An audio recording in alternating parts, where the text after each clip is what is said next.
Hello बच्चों, कैसे हो? बढ़िया। आप बढ़िया तो मैं भी बढ़िया। तो देखो बच्चों, आज हमें क्या पढ़ाई करनी है। आज है हमारे पास बीएससी फर्स्ट सेमेस्टर का वीडियो नंबर 87, या फिर हम कह सकते हैं कि ये 5वें चैप्टर का 14वां वीडियो है। और इससे पहले 86 वीडियोस आपको प्लेलिस्ट में भी मिल जाएंगे, नीचे डिस्क्रिप्शन में भी मिल जाएंगे, और कुछ समय बाद आई बटन में लिंक भी आ जाएगा, जहां आप बीएससी के फर्स्ट सेमेस्टर के सभी वीडियोस को देख सकते हो, समझ सकते हो और अपने सुंदर से नोट्स बना सकते हो, जो एग्ज़ाम में आपकी बहुत ज़्यादा हेल्प करेंगे। इसी के साथ साथ आपको नीचे डिस्क्रिप्शन में पीडीएफ नोट्स का लिंक भी मिल जाएगा, और आप पीडीएफ नोट्स के लिए टेलीग्राम पर भी सर्च कर सकते हो KMD सहारनपुर। तो देखते हैं आज का हमारा टारगेट क्या है। आज बेटे हमें टॉपिक जो डिस्कस करना है वो है हमारा, जो हम रिएक्टिव इंटरमीडिएट्स के बारे में पढ़ रहे थे, उसमें हमने पहला रिएक्टिव इंटरमीडिएट तो पढ़ लिया था, और आज हमारे पास दूसरा रिएक्टिव इंटरमीडिएट है जिसे हम कहते हैं कार्बेन आयन। क्या कहते हैं? कार्ब एनायन कह दो या कार्बेन आयन कह दो। दोबारा सुनो, ध्यान से सुनो। आप इसे कार्ब एन आयन भी कह सकते हो और कार्बेन आयन भी कह सकते हो। दोनों बातों का एक ही मतलब है, ये उच्चारण करने का तरीका अलग अलग है, प्रोनाउंसिएशन करने का तरीका अलग अलग है। आप कार्बेन आयन कहो या कार्ब एनायन कहो, दोनों बातों का एक ही मतलब है। हिंदी में हम कहते हैं कार्बेन आयन या फिर कार्ब ऋणायन। ठीक है। अब देखो, हमें इस टॉपिक को कुल मिलाकर 5 पॉइंट में डिस्कस करना है। सबसे पहले हम पढ़ेंगे डेफिनेशन, कि कार्बन कार्बेन आयन की डेफिनेशन क्या होती है। फिर दूसरे नंबर पे हम पढ़ेंगे करेक्टरिस्टिक्स ऑफ कार्बेन आयन, कि कार्बेन आयन में क्या क्या लक्षण होते हैं, क्या क्या विशेषताएं होती हैं। तीसरे नंबर पर हम पढ़ेंगे फॉर्मेशन ऑफ कार्बेन आयन, कि आखिरकार कार्बेन आयन बनता कैसे है। ठीक है। और नंबर 4 पर हम डिस्कस करेंगे स्ट्रक्चर ऑफ कार्बेन आयन का संरचना कैसा होता है, स्ट्रक्चर कैसा होता है। और नंबर 5 पर हम डिस्कस करेंगे स्टेबिलिटी ऑफ कार्बेन आयन, कौन सा कार्बेन आयन ज़्यादा स्टेबल होता है और क्यों होता है। ठीक है। तो इन कुल मिलाकर 5 पॉइंट में हमें आज का लेक्चर डिस्कस करना है। ठीक है। तो चलो बच्चों, जल्दी से आज की पढ़ाई शुरू करते हैं।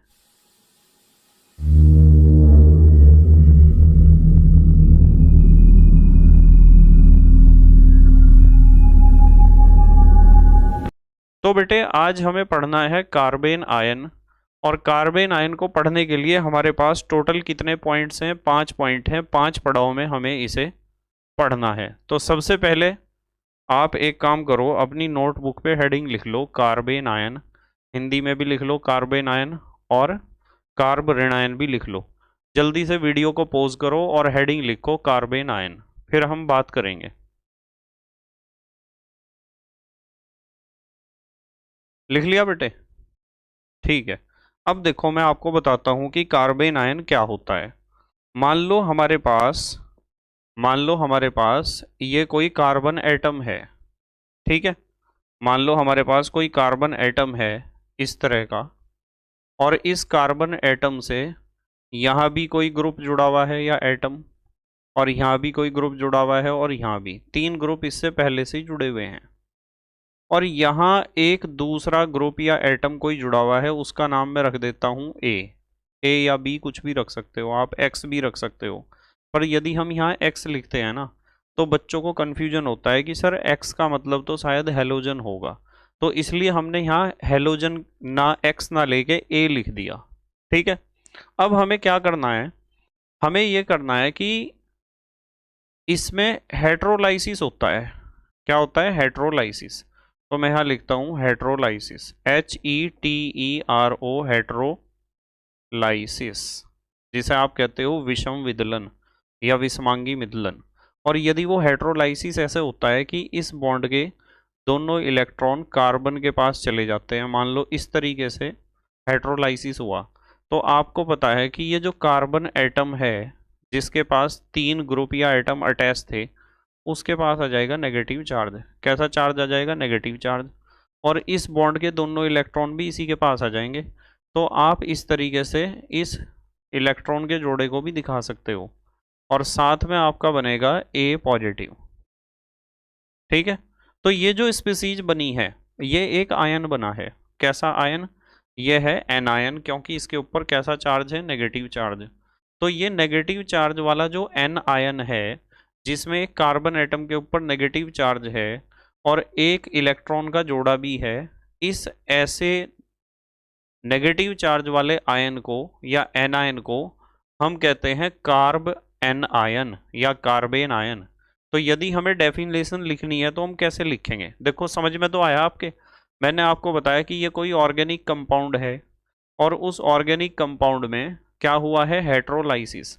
और हेट्रोलाइसिस होने से हमें एक ऐसा एनायन मिला है जिसमें कार्बन एटम के ऊपर, किसी भी एक कार्बन एटम के ऊपर नेगेटिव चार्ज भी है, और जिस कार्बन एटम के ऊपर नेगेटिव चार्ज है उसके पास एक इलेक्ट्रॉन का जोड़ा यानी इलेक्ट्रॉन पेयर भी है। तो ऐसे एनायन को आप कहोगे कार्ब एनायन। ठीक है, तो डेफिनेशन में क्या लिखेंगे हम? जब किसी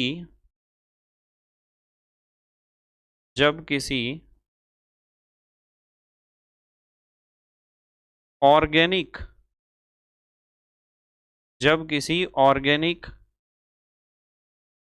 कंपाउंड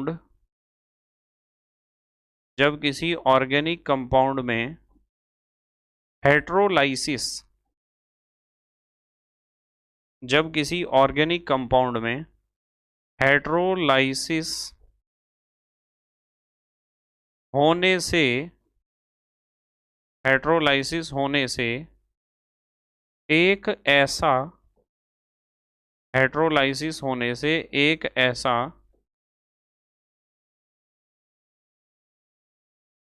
ऑर्गेनिक एनायन बनता है। एनायन तो समझते हो, ऋण आयन जिसके ऊपर नेगेटिव चार्ज हो। एक ऐसा ऑर्गेनिक एनायन बनता है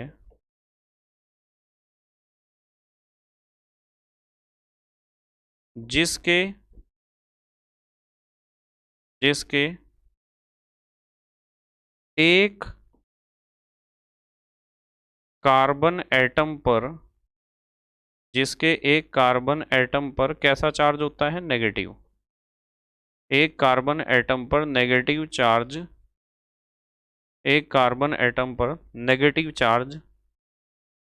एवं एक चीज और लिखते हैं, नेगेटिव चार्ज एवं एक इलेक्ट्रॉन पेयर होता है।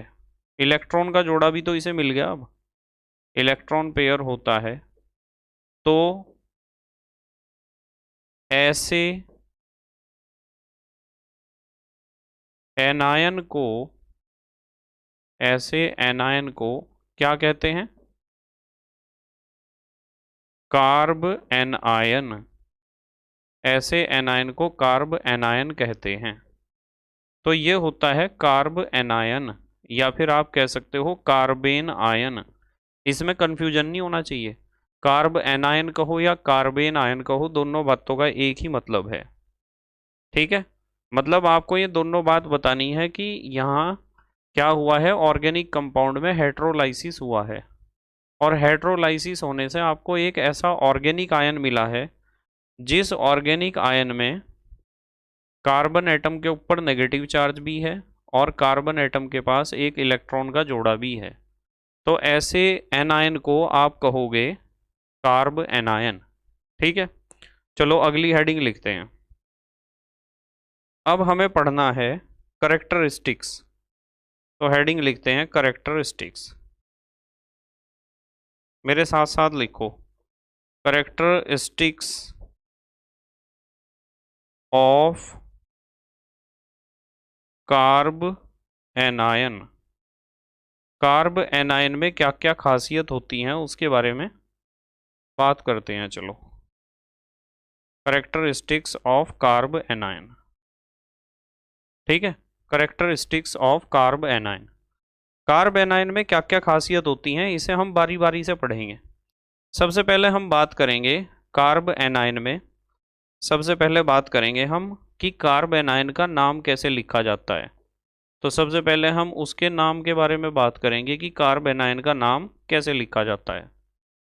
तो नाम के बारे में यदि मैं बात करूं तो एक ही तरीका है इसका नाम लिखने का। एक तरीका है alkyl alkyl carb anion, alkyl carb anion, या फिर आप कह सकते हो एल्काइल कार्बेन आयन। अब एल्काइल ग्रुप तो आप देख ही लोगे कौन सा है। जैसे मान लो मैं आपको ये एग्जाम्पल दूं, एक कुछ एग्जाम्पल लेते हैं चलो। मान लो पहला एग्जाम्पल हमने लिया कि हमारे पास ये है CH3 और इसके ऊपर नेगेटिव चार्ज है और एक इलेक्ट्रॉन का जोड़ा भी है। तो इस कार्ब एनायन का क्या नाम होगा? बताओ कौन सा एल्काइल ग्रुप है, एक कार्बन वाला एल्काइल ग्रुप। इसे आप कहते हो मिथाइल। तो इसका नाम क्या हो जाएगा? इसका नाम हो जाएगा मिथाइल मिथाइल कार्ब एनायन। क्या हो जाएगा नाम? Methyl carb anion. अच्छा, यदि आपको कहा जा कि ये CH3 है और सिंगल बॉन्ड ये CH2 है और इस कार्बन के ऊपर एक नेगेटिव चार्ज है और एक इलेक्ट्रॉन का जोड़ा भी है इसके पास। आप इलेक्ट्रॉन के जोड़े को यहाँ भी दिखा सकते हो, जरूरी नहीं कि आप यहाँ दिखाओ। आप इलेक्ट्रॉन के जोड़े को यहाँ भी दिखा सकते हो कि इसके ऊपर नेगेटिव चार्ज है और इलेक्ट्रॉन का जोड़ा भी है। तो ये बताओ कौन सा एल्काइल ग्रुप है? दो कार्बन वाला एल्काइल जिसे आप कहते हो इथाइल। तो इसका नाम क्या हो जाएगा? इसका नाम हो जाएगा इथाइल कार्ब एनायन या इथाइल कार्बेन आयन। ठीक है, जल्दी से पोज करके लिखो। लिख लो बेटे जल्दी से पोज करके। लिख लिया? ठीक है, चलो अगली बात करते हैं। तीसरा एग्जाम्पल, तीसरा एग्जाम्पल हम लेते हैं CH3 और यहाँ C है और यहाँ भी CH3 है और ये है CH, इसके ऊपर नेगेटिव चार्ज और एक इलेक्ट्रॉन का जोड़ा। ठीक है, तो आपको पता है कि ये प्रोपाइल है और ये वाला कार्बन आइसो कार्बन है, तो आप इसे कहोगे iso propyl, iso propyl carb anion. क्या कहोगे? Iso propyl carb anion. ठीक है, देखो आइसो प्रोपाइल कार्ब एनायन में ये वाला कार्बन सेकेंडरी कार्बन है, आप इसे ध्यान रखना। आप 2 डिग्री लिख सकते हो इसे, ये 2 डिग्री यानी सेकेंडरी कार्बन आयन है एक। आइसोप्रोपाइल कार्बन आयन या आइसोप्रोपाइल कार्बेन आयन एक सेकेंडरी कार्बेन आयन है। ठीक है, एक और एग्जांपल ले लो चलो। जब हमने सेकेंडरी ले लिया तो एक टर्सरी भी ले लेते हैं। ये हमारे पास CH3 है और ये भी CH3 है और ये भी CH3 है और ये यहाँ ऐसे जुड़ा हुआ है इस कार्बन से और नेगेटिव चार्ज है और एक इलेक्ट्रॉन का जोड़ा है। बताओ इसका नाम क्या होगा? इसका नाम तो ये हुआ था, इसका नाम बताओ। इसे आप क्या कह सकते हो? इसे आप कह सकते हो टर्सरी। क्या कह सकते हो? टर्सरी। या तो 3 डिग्री कहो या टर्सरी कहो। टर्सरी, टर्सरी के बाद आइसो के बाद भी यहाँ डैश लगा सकते हो आप। तो टर्सरी कितने हुए carbon? 1 2 3 4। Tertiary butyl, tertiary butyl carbene ion और ये एक 3 डिग्री कार्बेन आयन है, टर्सरी है ना। ठीक है, तो इस तरीके से पहला नियम तो हमें सिखाता है कि कार्बेन आयन के नाम कैसे लिखे जाते हैं। पहली विशेषता तो ये है, कार्बेन आयन के नाम हमने पढ़े ऐसे ही लिखे जाते हैं, एल्काइल कार्बेन आयन। ठीक है, अब देखो दूसरा इसका लक्षण या दूसरी विशेषता मैं आपको बताता हूँ, ध्यान से समझना दूसरी विशेषता या दूसरा लक्षण क्या है। अब यदि आप किसी कार्बन आयन में कार्बन एटम को देखोगे ना, इस कार्बन एटम के पास 2 2 दूनी 4 2 तिया 6 और 2 8, इसके पास 8 इलेक्ट्रॉन पूरे हैं। जो नेगेटिव चार्ज वाला कार्बन एटम होता है ना कार्बन आयन में, उसके पास 8 इलेक्ट्रॉन पूरे होते हैं, यानी उसका ऑक्टेट कंप्लीट होता है। ठीक है, तो जब इसका ऑक्टेट कंप्लीट है तो इसे कैसा होना चाहिए, इसे तो स्टेबल होना चाहिए, यानी कम क्रियाशील होना चाहिए जब इसका ऑक्टेट कंप्लीट हो गया। पर वास्तविकता में कार्बेन आयन स्टेबल नहीं होता, कम रिएक्टिव नहीं होता है। क्यों नहीं होता? क्योंकि इसके पास इलेक्ट्रॉन का जोड़ा ये फालतू पड़ा हुआ है एक, यानी इसके पास इलेक्ट्रॉन उपलब्ध हैं। तो यदि कोई इलेक्ट्रोफाइल चाहता है ना, तो इलेक्ट्रोफाइल इसके ऊपर तुरंत अटैक कर देता है। इलेक्ट्रोफाइल किसे कहते हैं? जिसके पास इलेक्ट्रॉनों की कमी हो, जिसे इलेक्ट्रॉनों की जरूरत हो। तो इलेक्ट्रोफाइल इसके ऊपर तुरंत अटैक कर देता है, इसलिए हम कहते हैं कि भाई इसमें जो आपका कार्बेन आयन है उसमें भले ही उसके नेगेटिव चार्ज वाले कार्बन एटम का ऑक्टेट कंप्लीट हो, पर फिर भी वो स्टेबल नहीं होता है ऑक्टेट कंप्लीट होने के बावजूद भी। क्यों नहीं होता? क्योंकि इसके ऊपर नेगेटिव चार्ज है और इसके पास इलेक्ट्रॉन का जोड़ा है। इसे देखकर कोई भी इलेक्ट्रोफाइल चैन से नहीं बैठेगा, इसके ऊपर अटैक कर देगा, बहुत तेजी से फास्टली अटैक करेगा। ठीक है, तो यहाँ दूसरे लक्षण में या दूसरे करेक्टरिस्टिक में या दूसरी विशेषता में यही बात हम लिखेंगे। हम लिखेंगे कि कार्बेन आयन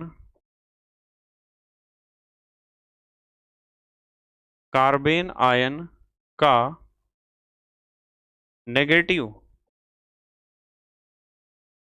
चार्ज वाला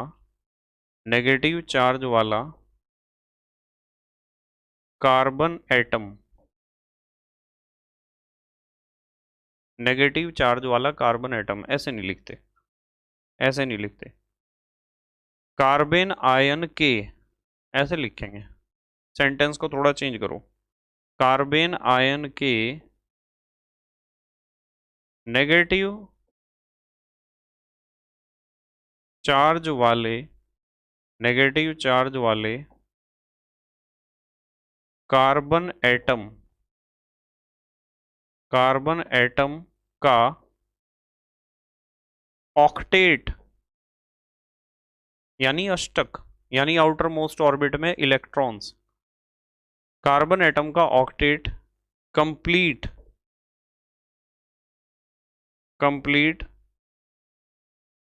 होने पर भी ऑक्टेट कंप्लीट होने पर भी यह का मतलब यहाँ कार्बेन आयन है, यह स्टेबल नहीं होता है,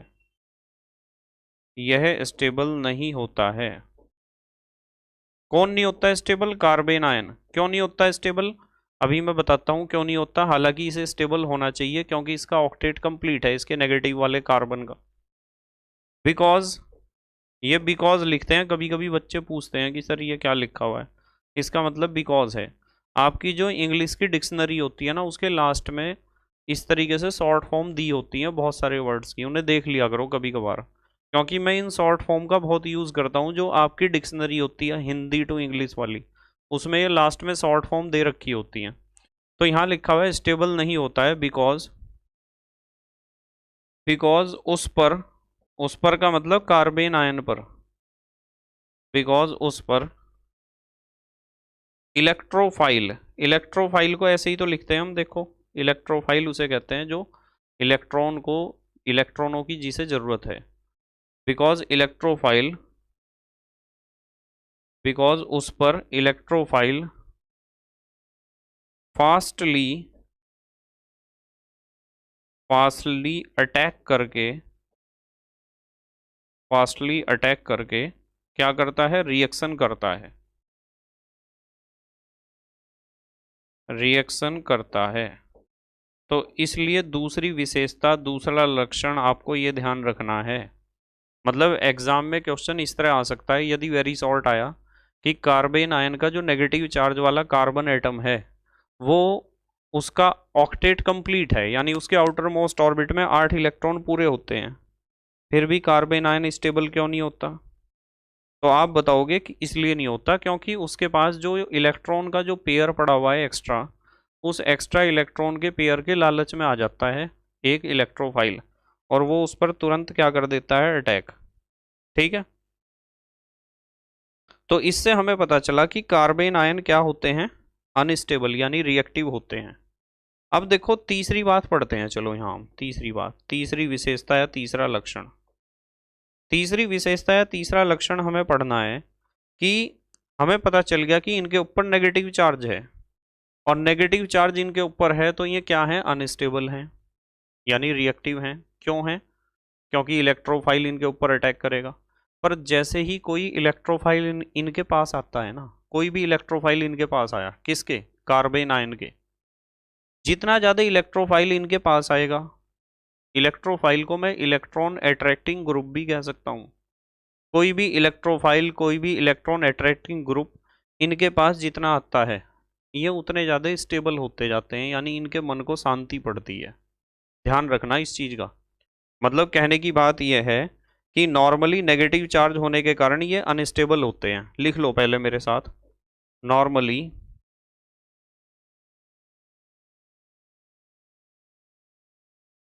नॉर्मली नॉर्मली कैसा चार्ज होता है इनके ऊपर, नेगेटिव, कार्बन एटम के ऊपर नॉर्मली नेगेटिव चार्ज होने के कारण, नॉर्मली नेगेटिव चार्ज होने के कारण ये क्या होते हैं, अनस्टेबल। ये अनस्टेबल होते हैं। अभी आपको मैंने बताया कि नेगेटिव चार्ज होने के कारण ये अनस्टेबल क्यों होते हैं, क्योंकि इन्हें इलेक्ट्रोफाइल से तुरंत क्या करना है, रिएक्शन करना है। ठीक है, but electron attracting electron attracting group के पास आने पर, इलेक्ट्रॉन अट्रैक्टिंग ग्रुप के पास आने पर,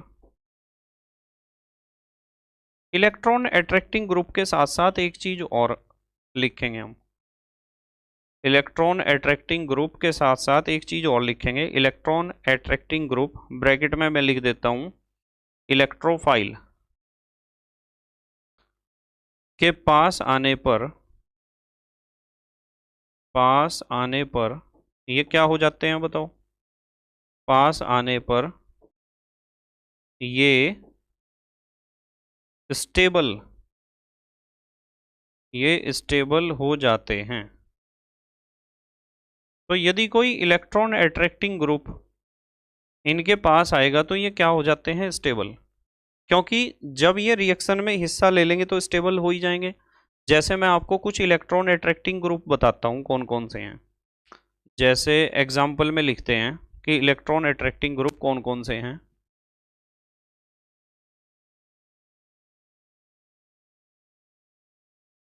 एग्जाम्पल, कुछ इलेक्ट्रॉन अट्रैक्टिंग ग्रुप लिखते हैं। जैसे मान लो आपके पास ये कार्बोनिल ग्रुप है, ये एक इलेक्ट्रॉन अट्रैक्टिंग ग्रुप है। क्यों है इलेक्ट्रॉन अट्रैक्टिंग ग्रुप, क्योंकि आपको पता है कि इस बॉन्ड के दोनों इलेक्ट्रॉन कहाँ चले जाएंगे, इधर, यहाँ, इसके ऊपर नेगेटिव, इसके ऊपर पॉजिटिव। जैसे ही पॉजिटिव चार्ज होगा तो ये पॉजिटिव चार्ज वाला कार्बन इलेक्ट्रॉन को अट्रैक्ट करेगा। ठीक है, इसी के साथ साथ हम लिख सकते हैं single bond C, triple bond N, ये साइनाइड, ये भी एक इलेक्ट्रॉन अट्रैक्टिंग ग्रुप है। इसमें भी ऐसा ही होता है कि इसके दोनों इलेक्ट्रॉन यहाँ पहुँच जाएंगे, यहाँ पॉजिटिव, यहाँ नेगेटिव चार्ज आ जाएगा। तो ये दोनों इलेक्ट्रॉन अट्रैक्टिंग ग्रुप हैं।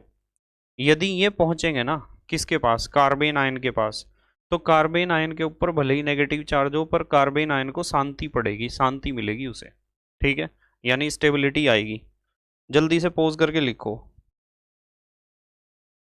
पोज करके लिखो बेटे, लिख लिया? ठीक है, चलो अगली बात करते हैं। अब देखो मैं आपको एक बात बताता हूँ, ये जो आपके कार्बन आयन हैं, यदि आपसे कोई पूछता है कि इनकी क्रियाशीलता के बारे में बताओ कि ये कौन से रिएक्शन के कारण या कौन सा ऐसा काम करते हैं जिससे ये अपनी क्रियाशीलता दिखाते हैं, तो ये पता क्या करते हैं, ये जो इलेक्ट्रोफाइल इनके पास आता है ना, उसे ये दान करते हैं अपना इलेक्ट्रॉन का जोड़ा। और वही इनकी क्रियाशीलता है। तो यदि कोई आपसे पूछता है कि इनकी क्रियाशीलता के बारे में बताओ, तो नंबर 4, चौथा हमारा ये क्या है, करेक्टरिस्टिक है इसका, चौथा करेक्टरिस्टिक, इनकी क्रियाशीलता, इनकी क्रियाशीलता, क्रियाशीलता को क्या कहते हैं इंग्लिश में, रिएक्टिविटी, रिएक्टिविटी, इनकी रिएक्टिविटी इनके द्वारा, इनकी रिएक्टिविटी इनके द्वारा इलेक्ट्रॉन पेयर को, इलेक्ट्रॉन पेयर को इलेक्ट्रोफाइल, इलेक्ट्रॉन पेयर को, इलेक्ट्रोफाइल को, इलेक्ट्रोफाइल को डोनेट, इलेक्ट्रोफाइल को डोनेट करने के कारण होती है, डोनेट करने के कारण होती है। यानी ये क्या करते हैं, ये इलेक्ट्रॉन के जोड़े को किसे डोनेट कर देते हैं, इलेक्ट्रोफाइल को, जिसे ज़रूरत है। कैसे कर देते हैं, देखो मैं बताता हूँ आपको। मान लो आपके पास ये कार्बन एटम है और इसके पास ये एक इलेक्ट्रॉन का जोड़ा है और नेगेटिव चार्ज, बन गया कार्बन आयन। और इसके पास कोई इलेक्ट्रोफाइल आया, प्लस इलेक्ट्रोफाइल ई और पॉजिटिव, तो क्या करेंगे, ये अपने इस इलेक्ट्रॉन के जोड़े को इलेक्ट्रोफाइल को दे देंगे। और इलेक्ट्रोफाइल को जब इलेक्ट्रॉन का जोड़ा देंगे तो क्या होगा, तो ये होगा कि कार्बन यहाँ बॉन्ड, यहाँ बॉन्ड, यहाँ बॉन्ड, और ये इलेक्ट्रॉन का जोड़ा इधर जाएगा तो पॉजिटिव और नेगेटिव मिलके न्यूट्रल हो जाएंगे और ये इलेक्ट्रोफाइल यहाँ इसके साथ जुड़ जाएगा। तो मतलब यदि कोई पूछता है कि कार्बन आयन की क्रियाशीलता के बारे में बात करो कि कार्बन आयन अपनी क्रियाशीलता कैसे दिखाते हैं, तो आपको बताना है कि कार्बन आयन अपनी क्रियाशीलता दिखाते हैं कुछ इस तरीके से कि वे अपने इलेक्ट्रॉन के जोड़े को यानी इलेक्ट्रॉन पेयर को डोनेट करते हैं, किसके लिए, किसी इलेक्ट्रोफाइल को, किसी इलेक्ट्रोफाइल को डोनेट करते हैं। ठीक है, तो ये हुए हमारे करेक्टरिस्टिक्स ऑफ कार्बन आयन। अब आते हैं हम अगले पड़ाव पर। अब हमारा तीसरा पड़ाव है formation of carbon ion. Heading लिख लो आप, हेडिंग लिखो formation, formation of carbon ion. अब हमें कार्बन आयन की फॉर्मेशन के बारे में बात करनी है कि आखिरकार कार्बन आयन बनते कैसे हैं। Formation of carbon ion, carbon ion कैसे बनते हैं उसके बारे में बात करेंगे। तो कई तरीके हमें सीखने हैं, जो इम्पोर्टेंट है उन्हीं के बारे में बात करेंगे हम। सबसे पहला तरीका मैं आपको बताता हूँ, ध्यान से समझना। सबसे पहला तरीका है by the removal of proton. Number एक, नंबर एक, बाय द रिमूवल यानी प्रोटॉन का अलग होना, रिमूवल ऑफ प्रोटॉन, बड़ी आसानी से समझ में आ जाएगा आपके। By the removal of proton, proton को H पॉजिटिव से लिखते हैं ना हम। यदि प्रोटॉन रिमूव होता है कहीं से तो समझ जाओ कि आपका जो आयन बनेगा वो कार्बन आयन होगा। कैसे, मान लो आपके पास ये कार्बन एटम है, यहाँ बॉन्ड है, यहाँ बॉन्ड है, यहाँ बॉन्ड है, और यहाँ भी एक बॉन्ड है, उससे जुड़ा हुआ है हाइड्रोजन एटम। तो आपको पता है कि यदि इसमें हेट्रोलाइसिस हुआ तो इस बॉन्ड के दोनों इलेक्ट्रॉन इस कार्बन एटम के पास चले जाएंगे और यहाँ से क्या निकलेगा, H पॉजिटिव। जो H पॉजिटिव निकला उस H पॉजिटिव को ही तो आप प्रोटॉन कहते हो। तो होगा क्या, होगा ये कि ये कार्बन है, ये बॉन्ड है, ये बॉन्ड है, ये बॉन्ड है, ये नेगेटिव चार्ज आ गया इसके ऊपर और ये इलेक्ट्रॉन का जोड़ा आ गया और ये प्रोटॉन हो गया रिमूव, H पॉजिटिव रिमूव हो गया यानी अलग हो गया। तो इस तरीके से रिमूवल ऑफ प्रोटॉन यदि होता है किसी स्पीसीज में हेट्रोलाइसिस के कारण, तो वो स्पीसीज किस में कन्वर्ट हो जाती है, कार्बेन आयन में कन्वर्ट हो जाती है। जैसे मान low carbon triple bond carbon है और यहाँ भी हाइड्रोजन जुड़ा हुआ है और यहाँ भी हाइड्रोजन जुड़ा हुआ है, और हम कह रहे हैं कि मान लो इस बॉन्ड के दोनों इलेक्ट्रॉन इधर चले गए इस कार्बन के ऊपर, तो भी ये तो हेट्रोलाइसिस हुआ और यहाँ से भी H पॉजिटिव निकलेगा यानी प्रोटॉन निकलेगा। तो हमें क्या प्राप्त होगा, H C triple bond C के ऊपर नेगेटिव चार्ज और एक इलेक्ट्रॉन का जोड़ा, ये भी कार्बन आयन है, और क्या रिमूव हुआ, प्रोटॉन। तो इसीलिए हमने हेडिंग लिखी है कि by the removal of proton, proton के रिमूव होने से कार्बन आयन बनता है। ठीक है, जल्दी से पोज करके लिखो, आप लिख लिया बेटे, पोज करके लिखो, लिख लिया, ठीक है। चलो अगली बात करते हैं, दूसरा तरीका। दूसरा तरीका है by the reaction with nucleophile और लुईस बेस। दूसरा तरीका है, दूसरा तरीका है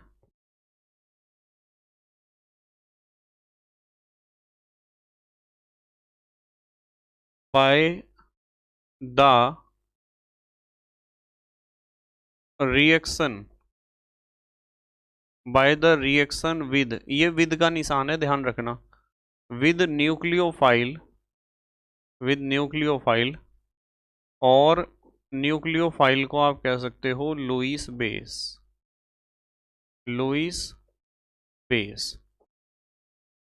ठीक है, by the reaction of nucleophile और लुईस बेस। तो किसी न्यूक्लियोफाइल या लुईस बेस के साथ यदि रिएक्शन हुई किसी स्पेशल स्पीसीज की, तो भी आपको क्या मिल जाएगा, तो भी आपको कार्बन आयन मिल जाएगा। जैसे मैं एक एग्जांपल देता हूँ आपको, ये हमारे पास CH3 है, CH3, और एक कार्बन है, एक हाइड्रोजन यहाँ है अटैच और एक हाइड्रोजन यहाँ अटैच है, और ये नाइट्रोजन है, और नाइट्रोजन के साथ दो ऑक्सीजन जुड़े हुए हैं, चाहे तो आप O2 करके लिख दो, चाहे दोनों ऑक्सीजन को आप ऐसे दिखा दो। ये हमारे पास एक स्पीसीज है, एक कंपाउंड है, इसका नाम होता है नाइट्रो इथेन। देखो दो CH2 CH3 है ना, इथेन इथाइल ग्रुप है और NO2 जुड़ा हुआ है, नाइट्रो इथेन है, नाइट्रो इथेन। बहुत सिंपल सा कंपाउंड है, इसे समझाने के लिए खोल के बनाया, वास्तविकता में ये है, ये C2H5NO2। इसका संरचना इसलिए खोल के बनाया है जिससे आपको समझाया जा सके कि इसके ऊपर न्यूक्लियोफाइल कैसे रिएक्शन करता है। एक न्यूक्लियोफाइल लिया हो आप नेगेटिव चार्ज वाला, मान लो OH नेगेटिव लिया है आप, अब आपको पता है OH नेगेटिव क्या है, न्यूक्लियोफाइल है। OH नेगेटिव क्या है, न्यूक्लियोफाइल। तो न्यूक्लियोफाइल इसे लालच देगा या तो इसे या तो इसे। आपको पता है कि इस कार्बन और इस कार्बन में ज़्यादा रिएक्टिव ये वाला है, और इसके हाइड्रोजन ज़्यादा रिएक्टिव हैं क्योंकि इसके पास 3 हाइड्रोजन है, इसके पास 2 हैं।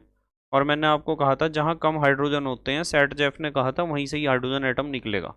तो या तो इस हाइड्रोजन को या तो इस हाइड्रोजन को ये लालच देगा, और लालच के कारण क्या होगा, या तो ये वाला या तो ये वाला। मान लो इस वाले हाइड्रोजन को लालच आया तो ये अपने बॉन्ड के दोनों इलेक्ट्रॉन कार्बन को सौंप के और भाग जाएगा, यहाँ से कार्बन को दोनों इलेक्ट्रॉन दे गया, H पॉजिटिव बन के निकल गया बाहर उसके साथ।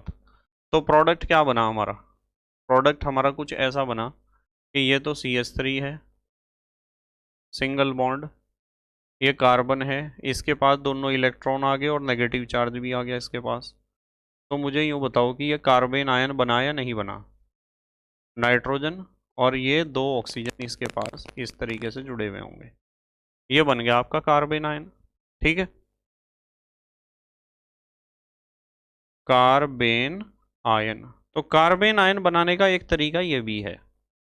ठीक है, मतलब नाइट्रो इथाइल कार्बन आयन कह सकते हो आप इसे, यदि इसका पूरा नाम लिखना चाहते हो तो।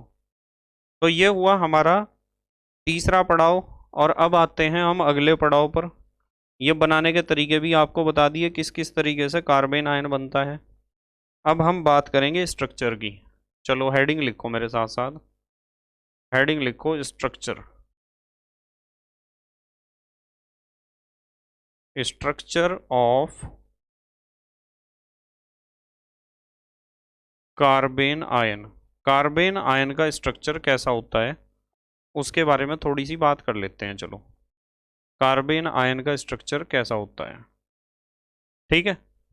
तो कार्बेन आयन का स्ट्रक्चर कैसा होता है, बहुत आसान है। आपको पता है इसने कितने बॉन्ड बना रखे हैं, इसने बना रखे हैं कुल मिलाकर, देखो इसने मिला रखे हैं, कार्बन है, एक मिनट, ये कार्बन है और तीन तो बॉन्ड हैं इसके पास, ये बना दिए तीन बॉन्ड। चलो अभी तो सीधे ही बना देता हूँ।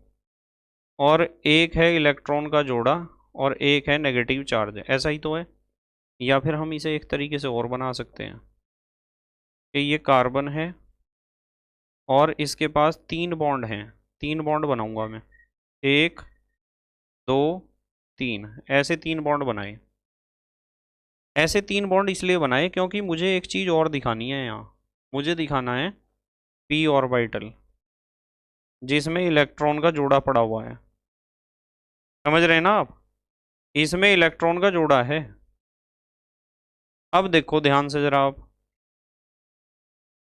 अब मुझे यूँ बताओ कि ये इलेक्ट्रॉन का जोड़ा दिखा दिया, नेगेटिव चार्ज भी दिखा दें हम कहीं, ये दिखा दिया नेगेटिव चार्ज। या तो आप ऐसा बना लो या तो आप ऐसा बना लो, ये तीनों बॉन्ड कुछ इस तरीके से हैं। देखो ये कार्बन है और ये इलेक्ट्रॉन का जोड़ा कुछ ऐसा है और तीनों बॉन्ड कुछ इस तरीके से पड़े हुए हैं। चलो ऐसा ही बना के दिखाता हूँ मैं आपको, ऐसा ही बना के दिखाता हूँ, ठीक है। ध्यान से देखना,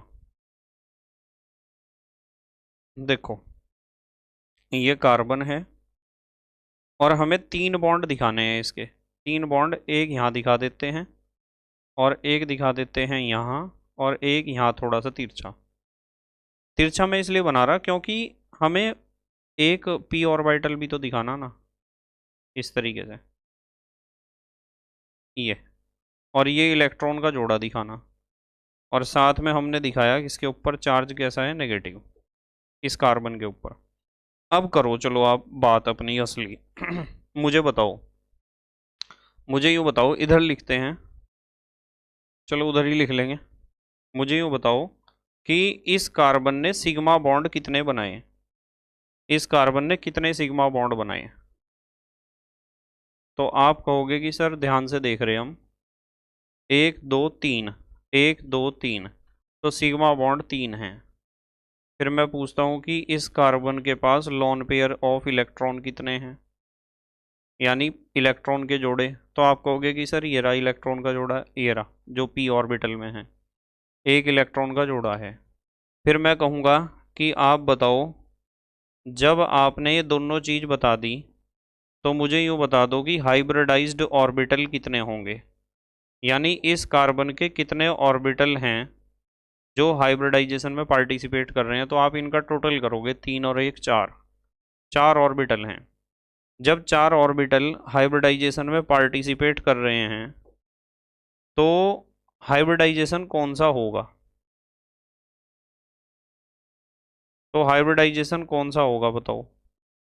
जब चार ऑर्बिटल हिस्सा लेते हैं संकरण में तो उसमें से एक तो s का होता है और तीन होते हैं p के, sp3 हाइब्रिडाइजेशन है। और यदि sp3 हाइब्रिडाइजेशन है तो आप मुझे यूँ बता दो कि sp3 हाइब्रिडाइजेशन में स्ट्रक्चर कैसा होता है, स्ट्रक्चर संरचना। तो आप कहोगे कि सर sp3 हाइब्रिडाइजेशन में नॉर्मली तो स्ट्रक्चर कैसा होता है, टेट्राहाइड्रल होता है, चतुष्फल की। पर यहाँ तो टेट्राहाइड्रल नहीं होने का स्ट्रक्चर, क्योंकि हाइब्रिडाइजेशन के अकॉर्डिंग जब स्ट्रक्चर हम बताते हैं तो वहाँ वो नियम काम करता है जहाँ कोई, जहाँ कोई lone pair of electron present ना हो।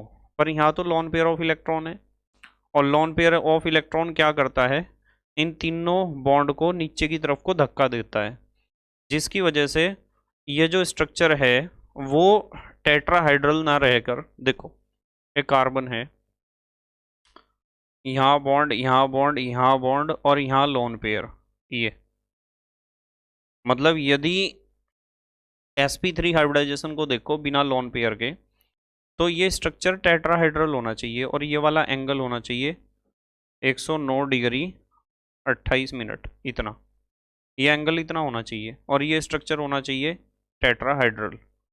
पर रियलिटी ये है कि ये जो लॉन पेयर ऑफ इलेक्ट्रॉन है ये इस वाले बॉन्ड को भी नीचे को धक्का देता है, इस वाले बॉन्ड को भी और इस वाले बॉन्ड को भी, मतलब तीनों बॉन्ड को नीचे को दबा देता है। और जब तीनों बॉन्ड को नीचे को दबा देगा तो एंगल तो इससे छोटा ही हो जाएगा। और स्ट्रक्चर बीच में थोड़ी सी प्रॉब्लम हो गई थी इसलिए थोड़ा सा बीच में डिस्टर्ब हुआ। देखते हैं स्ट्रक्चर। तो sp3 हाइब्रिडाइजेशन में नॉर्मली स्ट्रक्चर होता है टेट्राहाइड्रल, पर इस लॉन पेयर ऑफ इलेक्ट्रॉन की वजह से ये तीनों बॉन्ड नीचे की तरफ को झुक जाएंगे, जिसकी वजह से स्ट्रक्चर हमारा टेट्राहाइड्रल नहीं रहेगा, हमारा स्ट्रक्चर हो जाएगा पिरामिडल। तो हम यहाँ लिखेंगे कि इसका स्ट्रक्चर कैसा होता है, पिरामिडल होता है। और बॉन्ड एंगल की यदि हम बात करें तो नॉर्मली तो sp3 हाइब्रिडाइजेशन में बॉन्ड एंगल 109 डिग्री 28 मिनट का होना चाहिए। पर यहाँ क्या होता है, यहाँ हम लिखेंगे bond angle is less than, कम होगा कितने से, 109 डिग्री 28 मिनट से कम होता है बॉन्ड एंगल। ठीक है, जल्दी से पोज करके लिखो, ये बात हुई स्ट्रक्चर की। पोज करके लिखो बेटे, जल्दी से लिख लिया, ठीक है। चलो अगली बात करते हैं हम।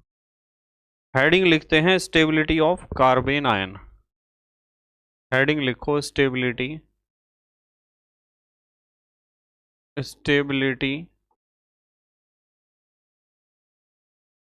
Stability of carbene ion. Stability of carbene ion की बात करते हैं। चलो स्टेबिलिटी ऑफ कार्बेन आयन, कि कार्बेन आयन की स्टेबिलिटी किस बात पर डिपेंड करती है।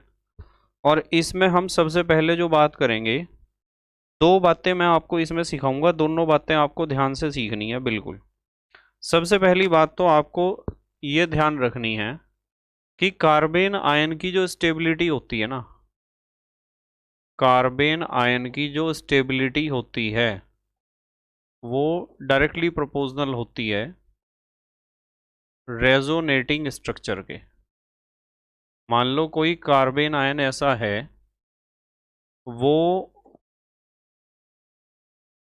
रेजोनेंस दिखाता है, तो उसकी जितनी ज़्यादा रेजोनेटिंग स्ट्रक्चर नहीं, नंबर ऑफ रेजोनेटिंग स्ट्रक्चर लिखेंगे चलो, जिससे आपको कंफ्यूजन ना हो। नंबर ऑफ रेजोनेटिंग स्ट्रक्चर्स, कोई भी कार्बेन आयन जितने ज़्यादा रेजोनेटिंग स्ट्रक्चर्स दिखाता है वो उतना ज़्यादा स्टेबल होगा। जैसे मैं आपको एक एग्जांपल देखता हूँ, एक एग्जांपल बताता हूँ आपको, ध्यान से देखना।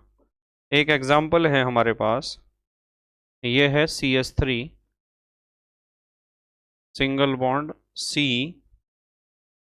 डबल बॉन्ड O और सिंगल बॉन्ड CH2।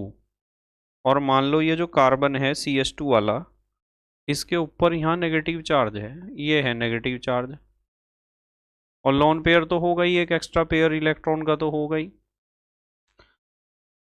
ये जो है, ये जो हमने यहाँ कार्बेन आयन लिखा है इसका नाम होता है CH3 acid carbonyl, acetonyl, acetonyl carbene ion, carbene ion, acetonyl carbene ion. ठीक है, होगा क्या, ध्यान से देखना। होता ऐसा है कि आपको पता है इसके पास एक इलेक्ट्रॉन का जोड़ा है, वो इलेक्ट्रॉन का जोड़ा, चलो यहाँ बना देता हूँ मैं, ये है इलेक्ट्रॉन का जोड़ा, ये यहाँ चला गया, जिसकी वजह से इस पाई बॉन्ड के दोनों इलेक्ट्रॉन यहाँ चले गए।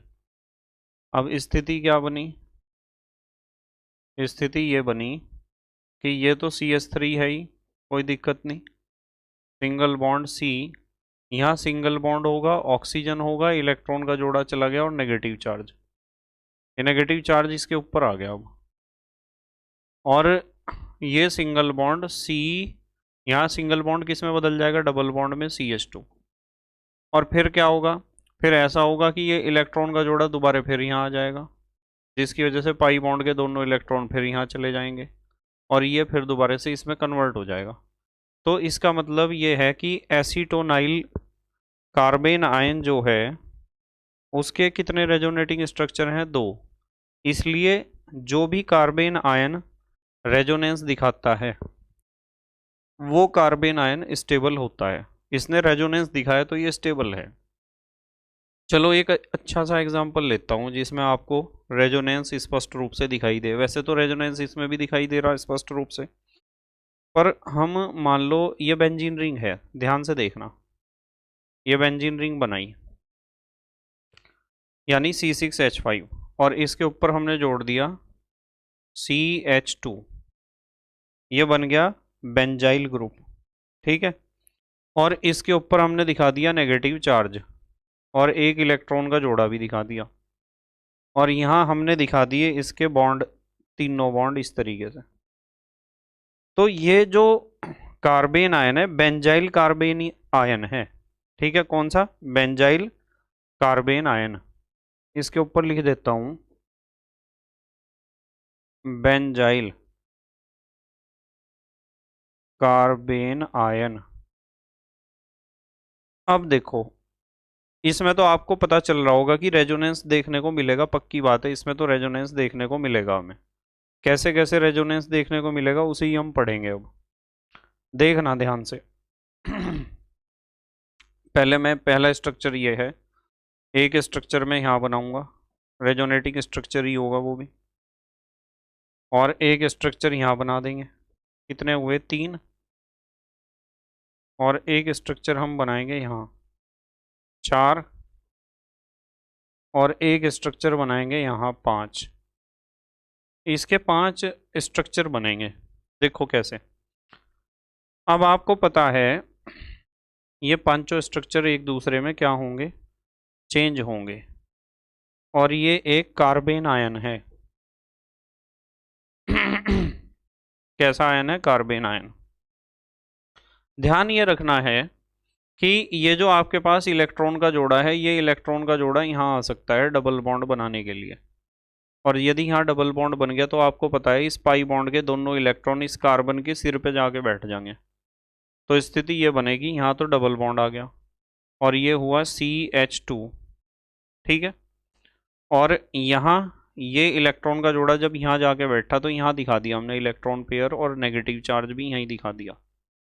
अब ये भी डबल बॉन्ड बचा और ये वाला बचा डबल बॉन्ड, ये दूसरा रेजोनेटिंग स्ट्रक्चर है। अब क्या होगा, अब होगा ये कि ये जो दोनों इलेक्ट्रॉन हैं यानी इलेक्ट्रॉन का जोड़ा, ये इलेक्ट्रॉन का जोड़ा यहाँ जाके डबल बॉन्ड बनाएगा।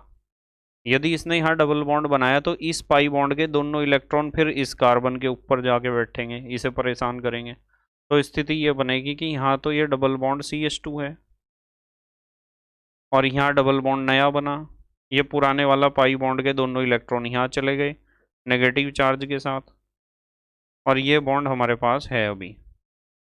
फिर क्या होगा, फिर आपको पता है कि ये दोनों इलेक्ट्रॉन यहाँ बॉन्ड बनाएंगे एक पाई बॉन्ड, जिसकी वजह से इस कार्बन को बदहजमी हो जाएगी और इस पाई बॉन्ड के दोनों इलेक्ट्रॉन इस कार्बन के ऊपर जाके बैठेंगे।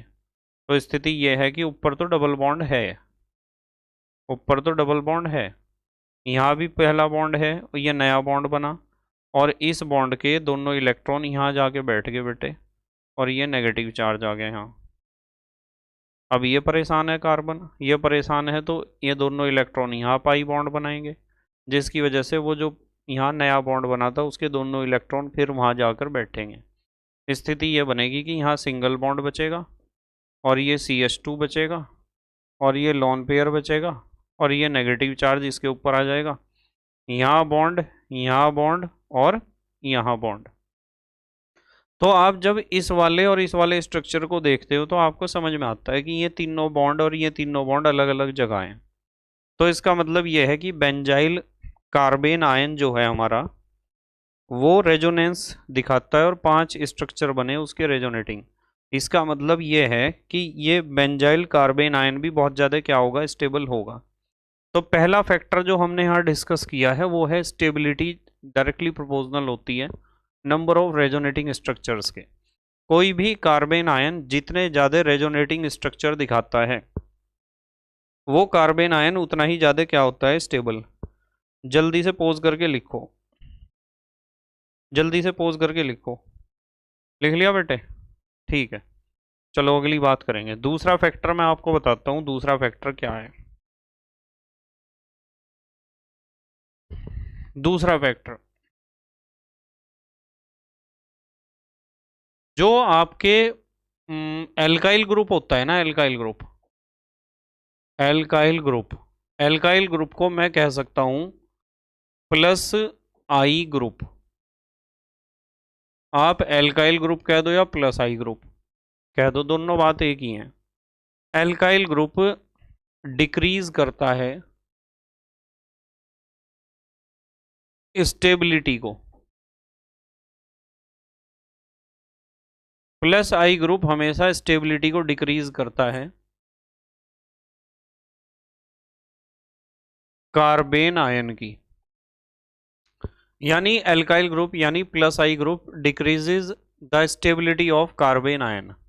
ठीक है, क्यों करता है डिक्रीज मैं बताता हूं। क्योंकि जो प्लस आई ग्रुप है ना, वो कार्बेन आयन के जो नेगेटिव कार्बन एटम है उसके ऊपर नेगेटिव चार्ज को और ज़्यादा बढ़ा देता है। यहाँ लिख लो आप, because plus I group, because plus I group increases the negative charge, increases the negative charge on negative carbon atom of carbonium ion, of carbene ion। तो कार्बेन आयन का जो नेगेटिव चार्ज वाला कार्बन एटम है उसके charge को और ज़्यादा क्या कर देता है, बढ़ा देता है। ठीक है, कैसे? देखो मैं आपको बताता हूँ। मान लो मैं आपको कहूँ कि मेरे पास एक कार्बेन आयन है CH3 नेगेटिव, ये कार्बेन आयन है। ठीक है, फिर एक कार्बन आयन है CH3 single bond CH2 negative. फिर एक कार्बन आयन है CH3 CH नेगेटिव। फिर एक कार्बन आयन है CH3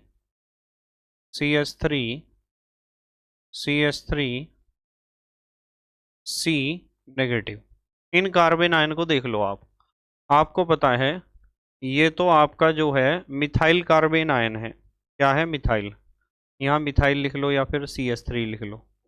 ये तो CH3 कार्बेन आयन है। और ये क्या है? ये है प्राइमरी 1 डिग्री कार्बेन आयन, मैं इसे कह सकता हूँ। और ये क्या है? ये है एक कार्बन सेकेंडरी है ना, तो आप कह सकते हो सेकेंडरी कार्बेन आयन। और इसे आप कह सकते हो टर्सरी कार्बेन आयन। अब देखो, अब आपको यहाँ एक बात समझनी है कि यदि मैं आपको कहूँ कि इस कार्बन का दुख क्या है, तो आप कहोगे कि सर इस कार्बन का दुख है इसके ऊपर रखा हुआ नेगेटिव चार्ज, क्या इसके दुखों को कोई कम कर रहा है? आप कहोगे नहीं सर इसके दुखों को कोई नहीं कम कर रहा। क्या इसके दुखों को कोई बढ़ा रहा है? नहीं, कोई नहीं बढ़ा रहा। यदि किसी ने इसके दुख कम कर दिया यानी किसी ने इसके नेगेटिव चार्ज को घटा दिया तो ये स्टेबल हो जाएगा। और यदि किसी ने इसके दुख बढ़ा दिए यानी नेगेटिव चार्ज को बढ़ा दिया तो ये और भी ज़्यादा क्रियाशील हो जाएगा, और भी ज़्यादा दुखी हो जाएगा, और भी ज़्यादा परेशान। इसे देखो आप, यहाँ आपको पता है कि इस कार्बन का दुख है इसका नेगेटिव चार्ज, और ये CH3 है प्लस आई ग्रुप। ये क्या काम करेगा? इलेक्ट्रॉन के जोड़े को इधर को धक्का देगा इसकी तरफ।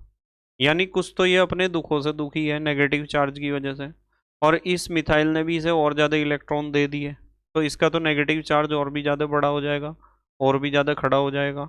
दुख बहुत ज़्यादा परेशानी देंगे इसे। नेगेटिव चार्ज जब यहाँ बहुत ज़्यादा बढ़ेगा, तो बहुत ज़्यादा नेगेटिव चार्ज बढ़ने से क्या इसे स्टेबिलिटी प्राप्त होगी? नहीं, इसने इसके दुखों को और ज़्यादा बढ़ा दिया और परेशान कर दिया इसे।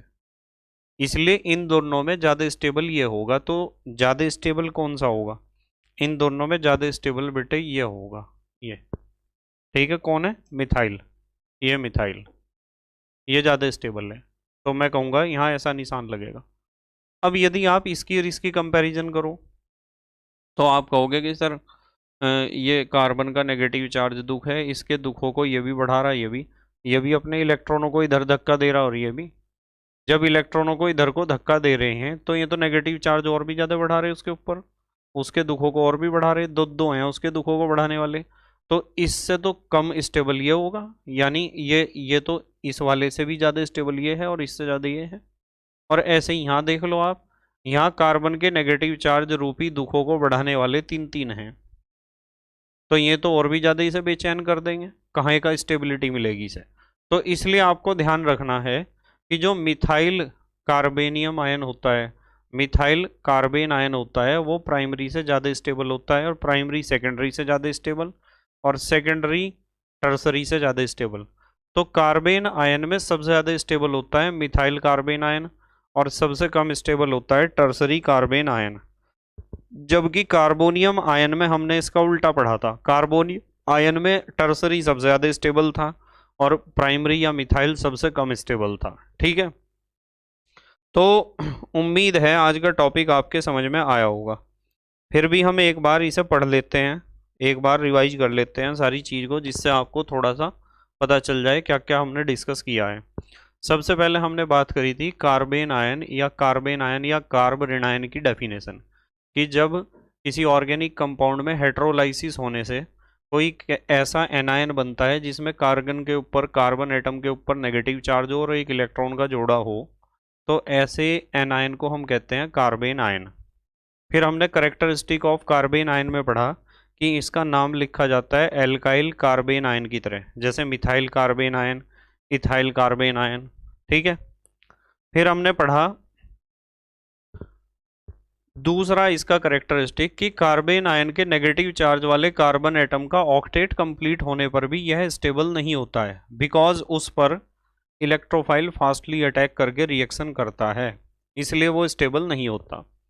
तीसरे नंबर पे हमने पढ़ा कि नॉर्मली नेगेटिव चार्ज होने के कारण ये अनस्टेबल होते हैं carbene ion, but electron attracting group के पास आने पर ये क्या हो जाते हैं? स्टेबल, जैसे ये दो इलेक्ट्रॉन अट्रैक्टिंग ग्रुप आपको बताए थे। उसके बाद हमने चौथा करेक्टरिस्टिक पढ़ा कि इनकी रिएक्टिविटी इनके द्वारा इलेक्ट्रॉन पेयर को, इलेक्ट्रोफाइल को डोनेट करने के कारण होती है। ये जो है इलेक्ट्रॉन के जोड़े को डोनेट कर देते हैं इलेक्ट्रोफाइल को, यही इनकी क्या है? क्रियाशीलता या रिएक्टिविटी है। फिर हमने पढ़ा formation of carbene ion, carbene ion कैसे बनता है? पहला तरीका, by the removal of proton. देखो यहाँ से इलेक्ट्रॉन इधर चले गए और ये प्रोटॉन निकल गया, बन गया कार्बन आयन। ऐसे ही इस बॉन्ड के दोनों इलेक्ट्रॉन इधर चले गए, प्रोटॉन निकल गया, बन गया कार्बन आयन। तो कार्बन आयन बनाने का एक तरीका ये है। दूसरा तरीका, bye the reaction with nucleophile और लुईस बेस। ये कोई स्पीसीज है जैसे नाइट्रोइथेन है, हमने इसका रिएक्शन न्यूक्लियोफाइल या लुईस बेस के साथ कराया, इसने लालच दिया इस या इस हाइड्रोजन एटम को, और वो हाइड्रोजन एटम अपने बॉन्ड के दोनों इलेक्ट्रॉन कार्बन को सौंप आया और अपने आप प्रोटॉन बन के इसके साथ बाहर निकल गया। आप यहाँ एक बात ध्यान रखना ये H इस OH के साथ मिलकर क्या बना लेगा? H2O। आप लिख सकते हो कि H2O बनेगा यहाँ साथ में। ठीक है, उसके बाद हमने पढ़ा स्ट्रक्चर ऑफ कार्बन आयन। हमने पढ़ा कि उसमें सिग्मा बॉन्ड 3 होते हैं, लॉन पेयर 1 होता है, इसलिए हाइब्रिडाइज्ड ऑर्बिटल्स होते हैं 4, इसलिए हाइब्रिडाइजेशन sp3 होता है। पर लॉन पेयर के कारण उसका स्ट्रक्चर टेट्राहाइड्रल नहीं होता, स्ट्रक्चर होता है पिरामिडल, क्योंकि ये ऊपर रखा हुआ लॉन पेयर दोनों तीनों बॉन्ड को नीचे की तरफ रिपेल करता है, और बॉन्ड एंगल भी 109 डिग्री 28 मिनट से क्या होता है? कम। उसके बाद हमने बात करी स्टेबिलिटी ऑफ कार्बेन आयन की। कार्बेन आयन की स्टेबिलिटी के बारे में बात करी कि कौन से कार्बेन आयन ज़्यादा स्टेबल होते हैं और क्यों।